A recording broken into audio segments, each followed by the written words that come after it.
ในตอนเช้าวันที่ 8 มิถุนายน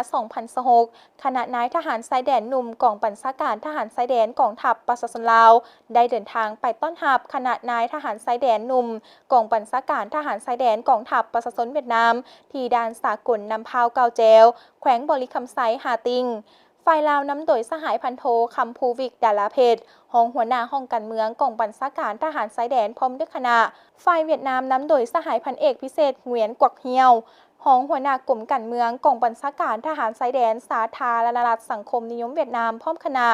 ในโอกาสเดินทางมาเข้าร่วมกิจกรรมพบปะแลกเปลี่ยนนายทหารชายแดนหนุ่มลาวเวียดนามครั้งที่ 5 ที่แขวงบริคำไซนครหลวงเวียงจันทร์ในระหว่างวันที่ 8 หาวันที่ 12 มิถุนายน 2026 นี้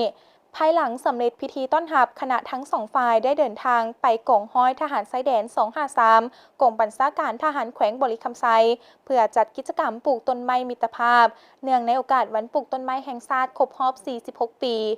โอกาสนี้สหายพันโทคำภูวิกดาราเพชรได้ยกให้เห็นความหมายความสำคัญของวันปลูกต้นไม้แห่งชาติทั้งเป็นการสร้างสภาพแวดล้อมให้มีความสมดุลอุดมสมบูรณ์เขียวสดงดงามช่วยลดผ่อนภาวะโลกร้อนป้องกันการซอเจือนของดินลมแห้งปรับความสมดุลทางธรรมชาติและเป็นการสร้างพื้นที่สีเขียวให้แก่สำนักงานทั้งเป็นการปลูกฝังจิตสำนึกอันล้ำค่าของสายพันธุ์มิตรภาพความสามัคคีแบบพิเศษของสองชาติลาวเวียดนามให้แก่นายทหารชายแดนหนุ่มทั้งสองประเทศ